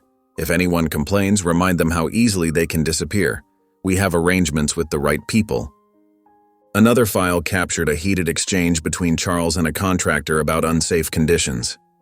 Then came Angela's voice. Clear, dignified, unafraid. "What you're doing is wrong, Mr. Ashford. These are human beings, not tools to be used and discarded." Charles's response was chilling. "You forget your place, Angela. Consider your son before you do anything foolish. Single mothers have such a hard time finding work these days. File after file revealed the depth of his father's corruption. The final recording captured Angela's last confrontation, her voice strong despite the fear she must have felt. "I won't be silent about this. These people deserve justice." Charles's reply was ice cold. "Then you deserve what's coming." Devin stopped the playback, his chest tight with grief and rage. He thought of Angela dying alone in a shelter, of Max running away from foster homes, of all the years of silence that protected his father's legacy of cruelty. His hands shook as he copied the files, created an anonymous email account, and carefully composed a message to several labor rights organizations. He attached the recordings with a simple note: "The truth about Charles Ashford and the exploitation at Ashford Estate, 2017. He hit send before he could second-guess himself. Ruth found him still at his desk an hour later, staring out the window at the darkening grounds. She set a cup of tea beside him and waited. "I just sent out proof of what my father did," he said quietly. "To Angela, to all of them." Ruth squeezed his shoulder gently. "What happens now?" Devin turned to face her, his expression both weary and determined. Angela's voice will be heard, finally. Later that night, he walked to the guest house. Through the window, he could see Max and Mia asleep on the couch, a movie still playing softly on the TV. Max's arm was protectively draped over Mia's shoulder, their faces peaceful in the flickering light. Devin stood in the cool evening air watching his children. Yes, his children now, safe in the very place where so much pain had once lived. He whispered into the quiet night, "We start again tomorrow, with truth." The harsh chirp of Devin's phone jolted him awake at 5:47 a.m. Notifications flooded the screen, dozens of emails, messages, and missed calls. His hands felt numb as he scrolled through the barrage of subject lines. Urgent statement needed Charles Ashford recordings. Labor rights violation evidence, press request. Former employee seeking to corroborate claims. Ruth appeared in his doorway, still in her morning robe, her face tight with concern. "It's everywhere, Devin. Every local news site, social media, they're all sharing those recordings." Devin swung his legs out of bed, his head spinning. How bad? "The estate's phone lines are jammed. Reporters are already gathering at the front gates." She wrung her hands. "And Mr. Patterson from the family board has called 3 times demanding an emergency meeting." Within an hour, Devin sat in his office, tie askew, watching clips of news coverage on his laptop. The recordings had spread like wildfire overnight. Former workers were coming forward with their own stories. Photos of Charles Ashford's stern face flashed across screens, alongside headlines about exploitation and cover-ups. His personal phone buzzed again, this time with a text from his father's old friend and business partner, James Wheeler. "Whatever you're planning to say, don't. We can contain this. Your father's legacy doesn't deserve this treatment." Ruth entered with coffee and a grim expression. "The board members are threatening legal action if you validate these claims publicly. They're saying it could destroy decades of business relationships." Devin stared at the steam rising from his cup. "And if we stay silent? Then we're no better than those who kept quiet before." Ruth's voice was gentle but firm. "But Devin, there will be consequences. Powerful people benefited from your father's arrangements. They won't want this exposed."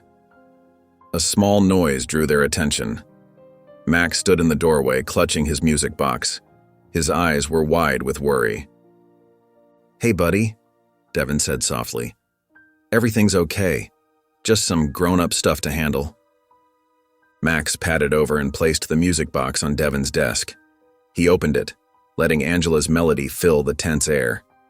The simple tune cut through the chaos of the morning like a shaft of clear light.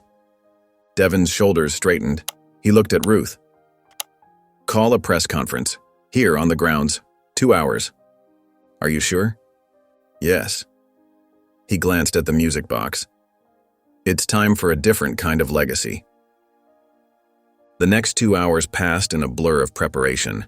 Security teams coordinated crowd control as reporters gathered. The family board's lawyer called repeatedly with threats and warnings. Devin ignored them all, focusing instead on writing his statement.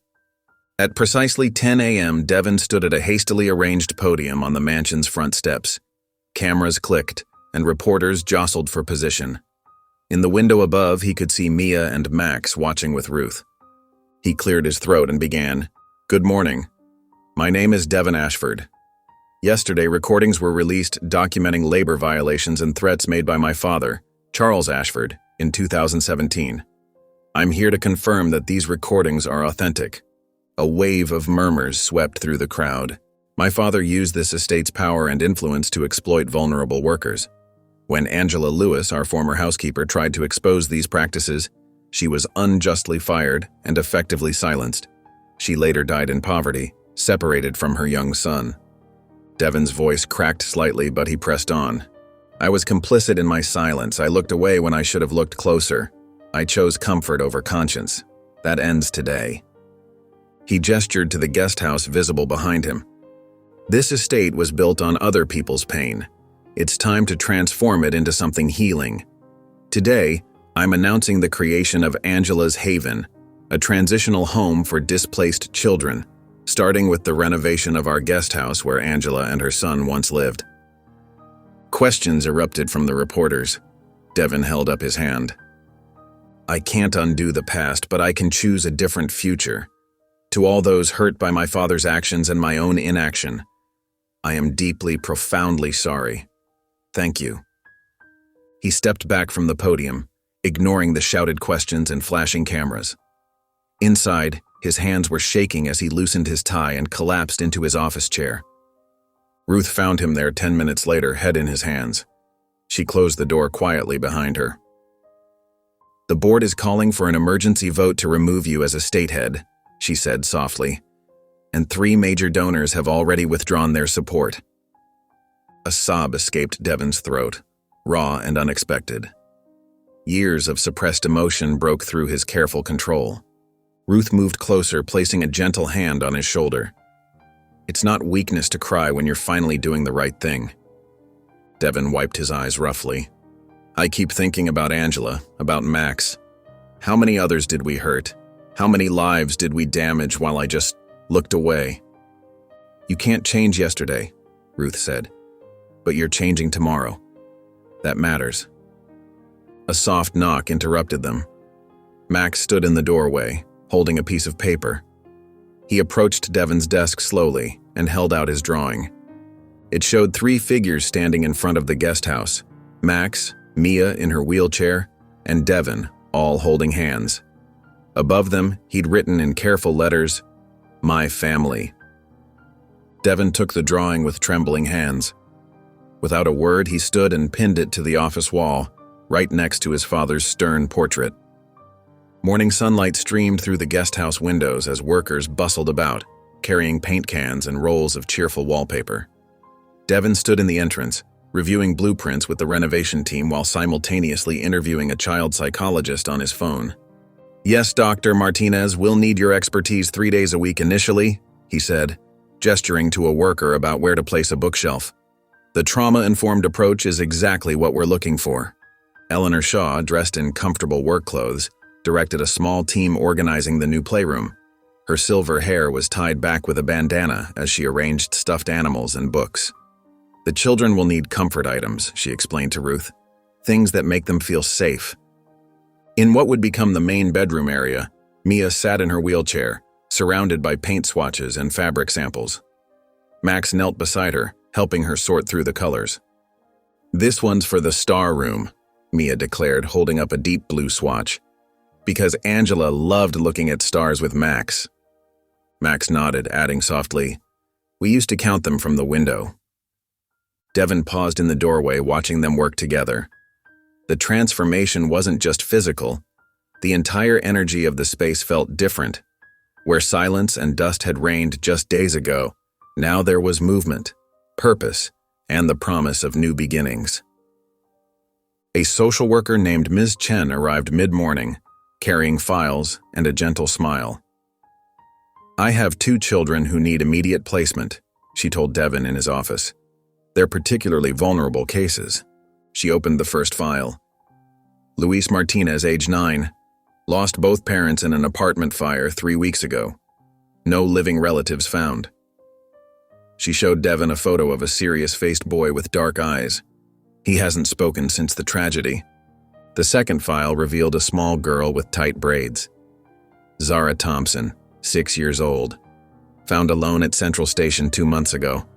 No one's claimed her. She's been in emergency foster care, but it's not working out. Devin studied both files, then looked up at Ms. Chen. When can they arrive? Today, if you're ready. By late afternoon, a county van pulled up to the guest house.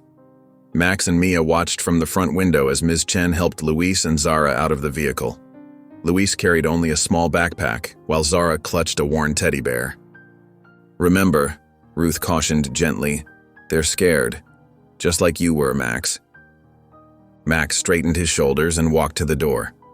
When it opened, he gave a small wave to the newcomers.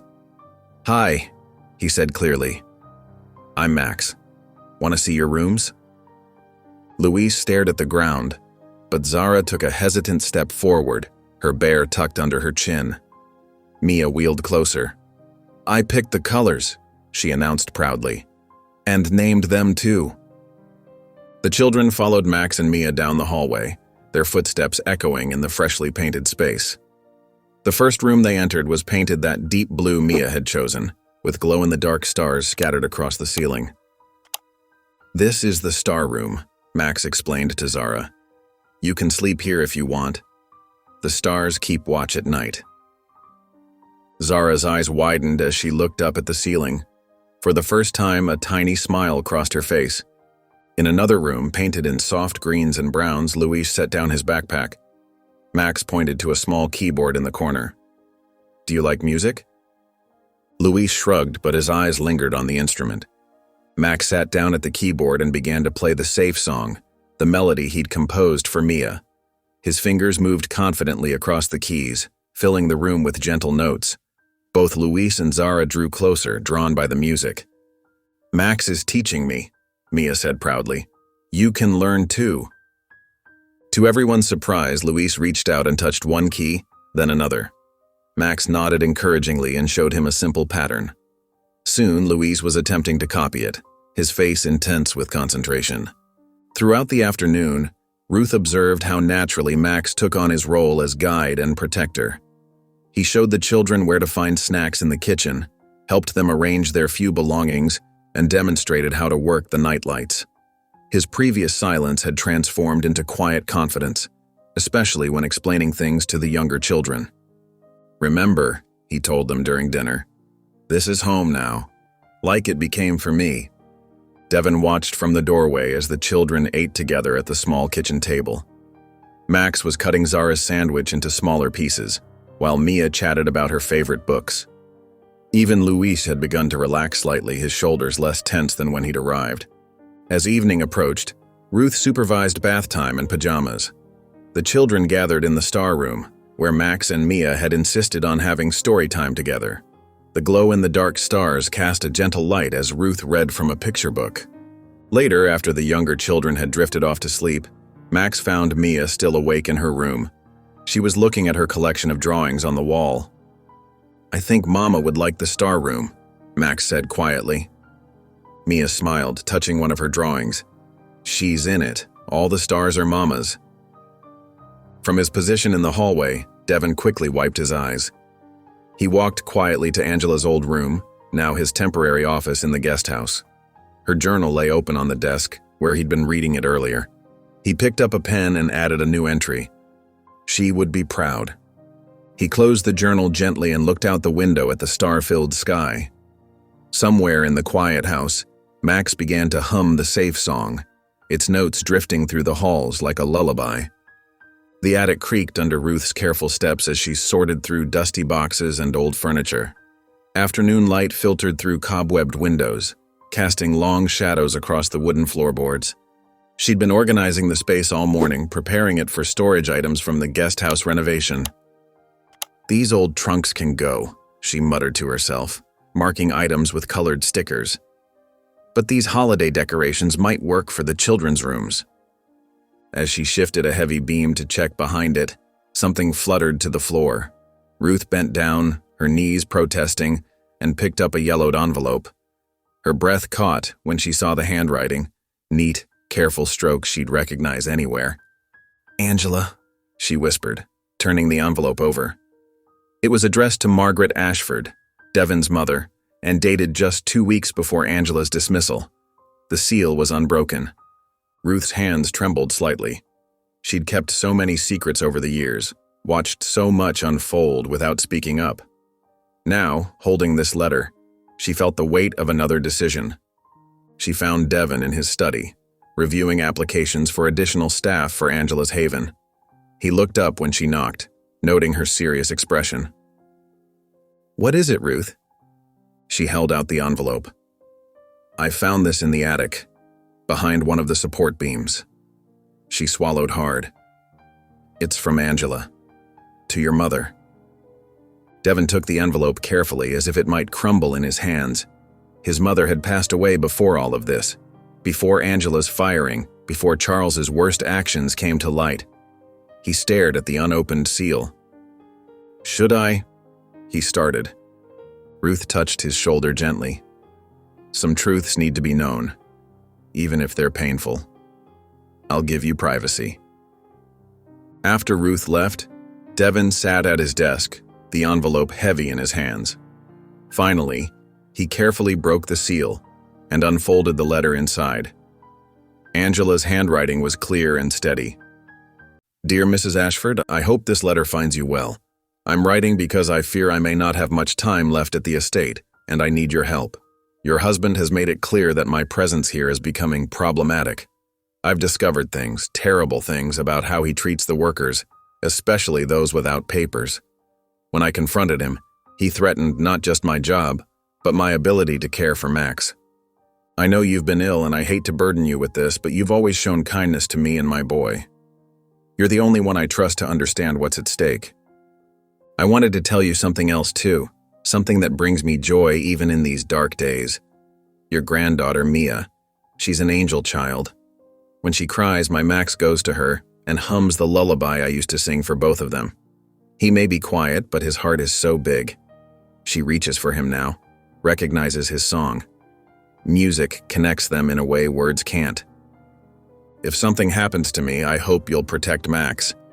He doesn't have much, but he has music, and music can keep him safe. With respect and hope, Angela Lewis." Devon set the letter down, his vision blurring. His mother had never received this cry for help. She'd been in the hospital then, in her final decline. The letter had somehow been misplaced or hidden. Another voice silenced in the grand Ashford mansion. He found Max in the guest house music room, showing Luis how to play a simple scale. The boys looked up when he entered, and Luis quietly excused himself, sensing the moment was private. "Max," Devon said softly, "I found something I think you should hear." They sat together on the piano bench, and Devon carefully read the last paragraph of Angela's letter aloud. Max's fingers rested motionless on the keys, his eyes fixed on some distant point. The silence stretched between them, filled with unspoken grief and understanding. Finally, Max turned to Devon. "Can we make a new song for her?" Devon nodded, throat tight. "Yes, we can do that." Max's fingers found the keys again, picking out a gentle melody. It started simple, like the dream song, but then grew into something new, something that spoke of both loss and hope. Devon grabbed a notebook and began writing words as Max played. "In the quiet of night, your song still remains, and through the stars and the rain, we hear you again." They worked together as the afternoon light faded, Max crafting the melody while Devon shaped the lyrics. Sometimes Max would pause, shake his head, and try a different arrangement. Devon would cross out lines, rewrite them, trying to capture the essence of Angela's love and sacrifice. Louise crept back in at some point, sitting quietly in the corner, listening. Then Mia wheeled in, followed by Zara clutching her teddy bear. Ruth appeared in the doorway, watching silently as the new song took shape. "Angela's song," Max said firmly when they finished the first draft. "That's what we'll call it." Devon looked at the gathered children, at Ruth wiping tears from her eyes, at the fading sunlight painting the walls gold. In that moment, he understood what Angela had meant about music keeping Max safe. It wasn't just about the notes or the melody. It was about the connections music could forge, the healing it could bring. Max played the song one more time, his small fingers sure and steady on the keys. This time, everyone listened in complete silence, letting Angela's memory fill the room with its bittersweet grace. Saturday morning dawned bright and clear, perfect weather for the private event celebrating Angela's haven. The guest house gleamed with fresh paint, its windows sparkling in the sunlight. Colorful banners decorated the entrance, each one hand-painted by the children with messages of hope and welcome. Inside the main house, Mia sat patiently as Ruth helped her into a new blue dress with silver stars. "Do you think Max will like the decorations we made?" she asked, fidgeting with excitement. "I'm sure he will, dear," Ruth replied, smoothing Mia's hair, though he seems a bit nervous about performing today. "He shouldn't be scared," Mia declared confidently. "I told him it's not scary if I'm there." Down the hall, Devin helped Max with his tie, a small clip-on with musical notes printed on it. The boy's hands shook slightly as he practiced the song one last time on the library piano. "We don't have to do this if you're not ready," Devin said gently. Max shook his head. Mama would want people to hear it. By early afternoon, cars began arriving at the estate. Former staff members, including Eleanor Shaw, gathered in small groups, sharing memories of Angela. Social workers, child advocates, and local supporters mingled on the lawn between the main house and the guest house. Luis and Zara, dressed in their best clothes, gave tours of their new home to interested visitors. Ruth had outdone herself with the refreshments, setting up tables laden with finger foods and punch. She'd even baked Angela's favorite lemon cookies, using the recipe she'd kept all these years. As the crowd settled into chairs arranged in front of the small stage, Devin felt his own nervousness rise. This wasn't just an opening ceremony, it was a public acknowledgement of past wrongs and future promises. Max sat at the piano, his small frame tense. Mia wheeled herself next to him, reaching out to hold his hand. "Remember," she whispered, "we're family now." The audience fell silent as Max positioned his fingers over the keys. He started with a gentle hum, familiar to those who knew the dream song. But then something unexpected happened. Max began to sing. His voice, clear and pure, filled the afternoon air. The lyrics flowed from him like water. "In the quiet of night, when stars guide the way, a mother's love stays, though she's far away." The melody swelled and Max's voice grew stronger, more confident. He sang of empty rooms filled with memories, of lullabies that echo through time, of a house that once silenced, but now sang with new voices. Ruth pressed her handkerchief to her eyes, tears flowing freely. Eleanor Shaw reached over and squeezed her hand, both women remembering Angela's gentle strength. "Through the darkness and rain, through the fear and the pain, music brings us home. We're never alone." In the audience, several social workers wiped away tears. They'd seen too many children like Max, lost, silent, carrying burdens too heavy for their young hearts. But here was hope, singing itself into existence. Max's voice soared into the final verses.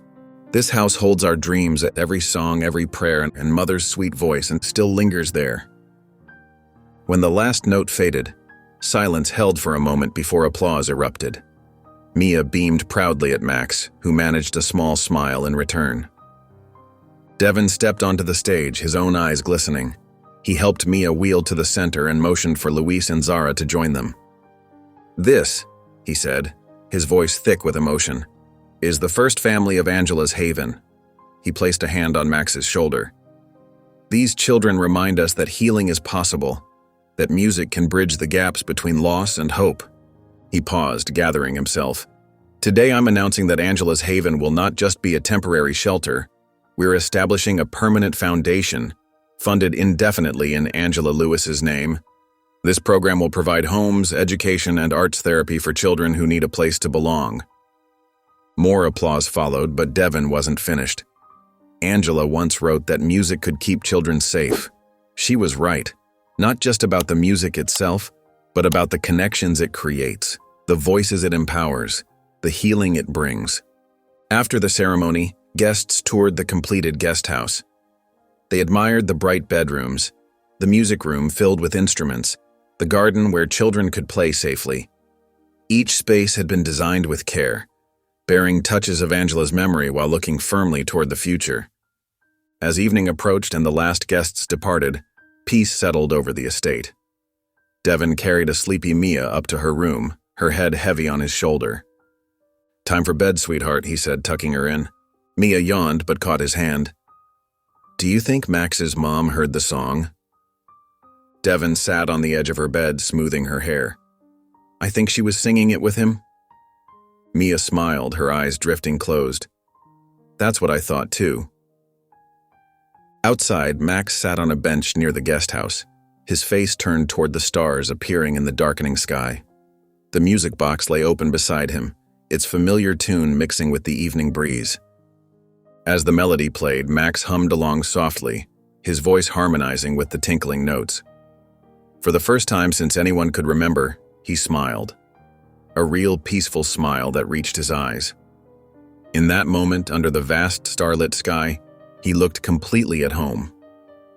The morning of the dedication ceremony brought perfect autumn weather to the estate. Golden sunlight filtered through the trees, casting warm patterns across Angela's Haven's freshly painted walls. Inside, Mia sat at her vanity while Ruth carefully arranged wildflowers into a delicate crown. "Do you think I look official enough?" Mia asked, touching the petals with gentle fingers. Ruth smiled, securing the last bloom. "You look perfect, dear. Are you nervous about your speech?"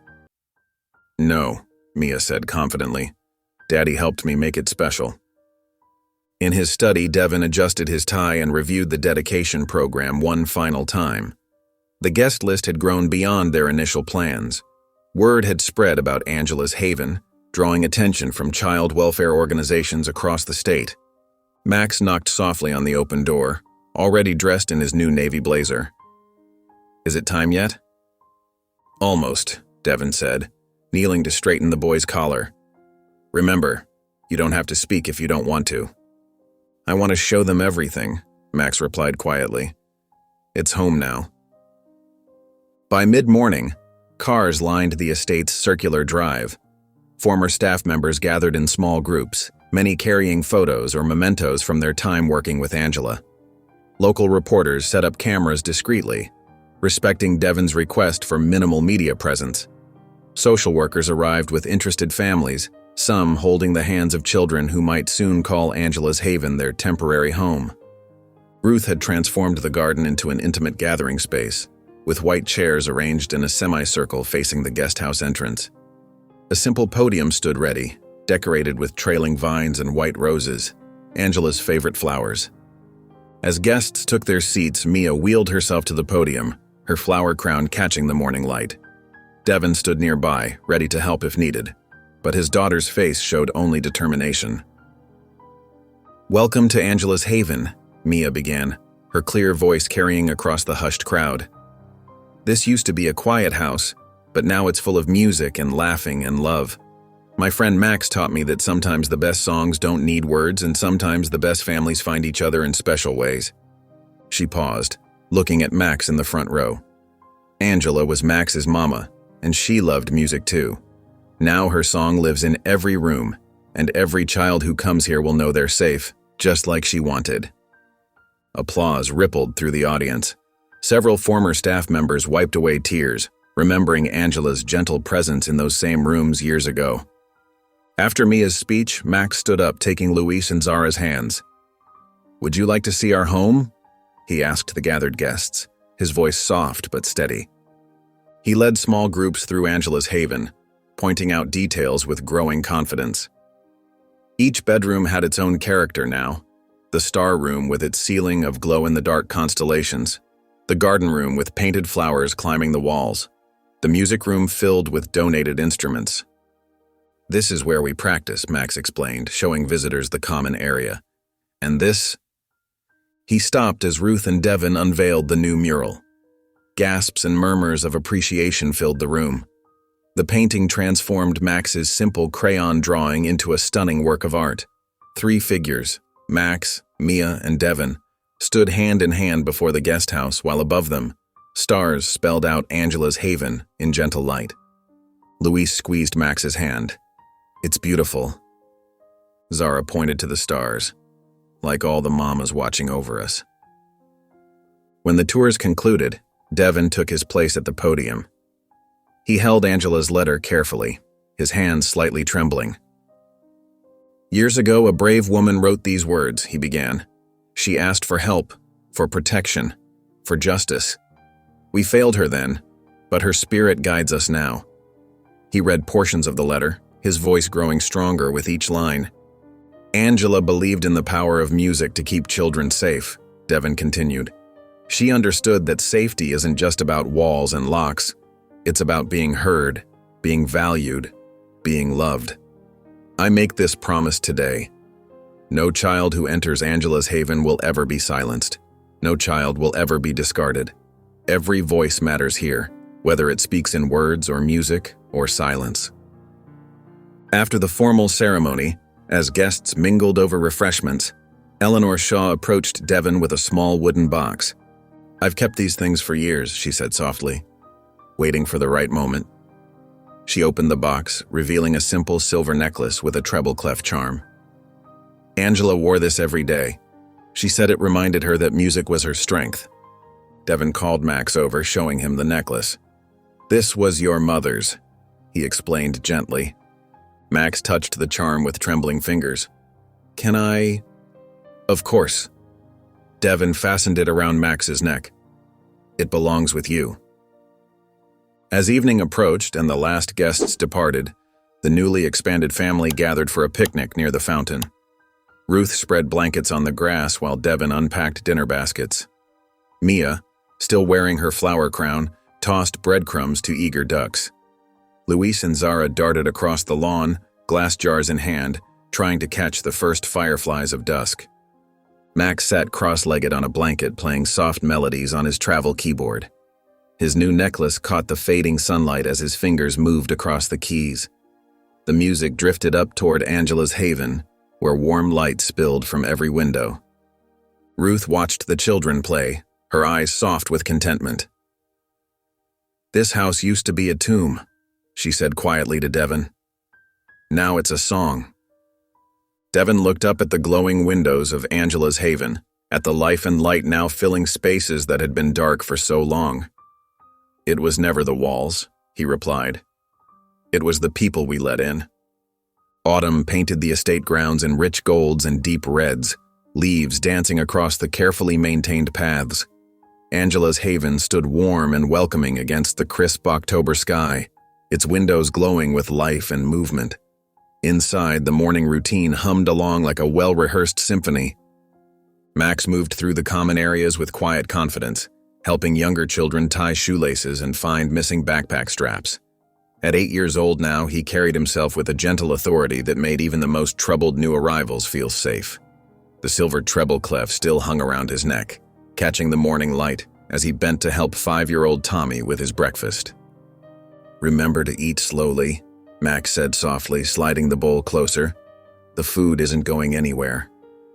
Ruth watched from the kitchen doorway, smiling as she observed the scene. Angela's haven now housed 8 children, each carrying their own heavy stories, each finding their way toward healing. There was Luis, who'd lost his parents in a fire, now teaching the younger ones Spanish words during homework time. Zara, once abandoned at a train station, had discovered a talent for painting and covered the walls with bright murals.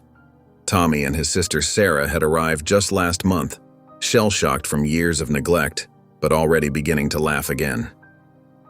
"Time for music practice," Max announced, clearing breakfast dishes with practiced ease. The children gathered their instruments, some formal, some makeshift, and followed him to the music room. This was Max's domain, where his gift truly shone. He could hear a melody once and reproduce it perfectly, could sense which child needed which song on any given day.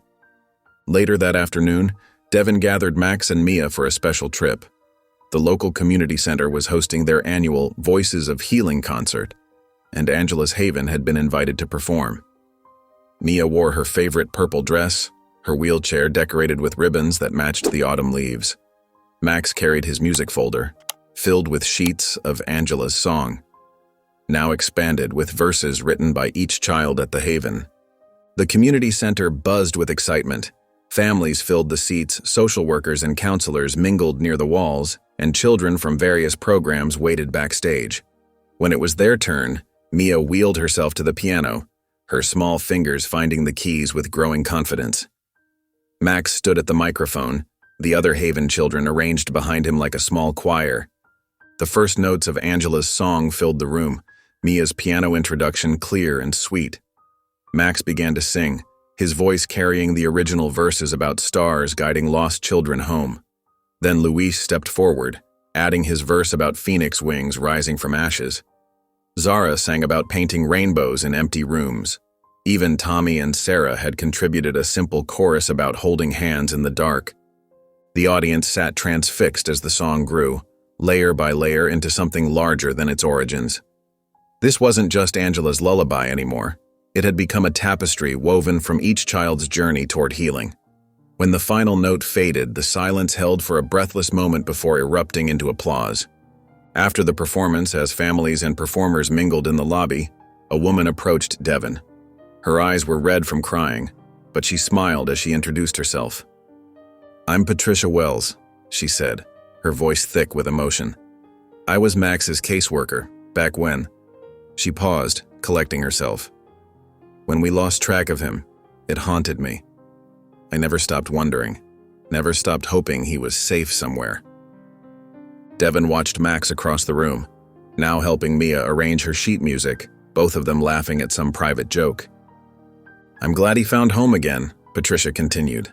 "When I heard about Angela's Haven, when I saw the news about what you've created there, it's more than we could have hoped for."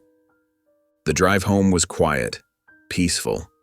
Mia hummed softly in the back seat while Max watched the passing trees, their branches stretching like fingers against the darkening sky. Back at the estate, instead of heading straight inside, they gathered blankets and settled on the steps of Angela's Haven. The night air carried the scent of wood smoke and fallen leaves. Stars began to appear, one by one, in the velvet darkness above. Mia leaned against Devon, her eyelids growing heavy as she fought sleep. Max sat with his knees pulled up, the old music box resting in his lap. "I don't feel scared anymore," Max said suddenly, his voice clear in the quiet night. "Even when it's quiet." Devon looked down at his son, for that's what Max had become, in all the ways that mattered. That's what home is supposed to do. Max opened the music box carefully. The familiar melody emerged, slightly tinny but still beautiful, still carrying echoes of Angela's love. He hummed along for a moment, then began to sing softly, adding new words he'd written. "In this house of open doors, where music fills the empty spaces, every heart that hurts can soar, every lost child finds their places, and in the house that sings, no one is ever lost again." If you enjoyed the story of Devon, Mia, and Max, I handpicked this next story that you will enjoy. Please don't miss this one. Click here to watch it.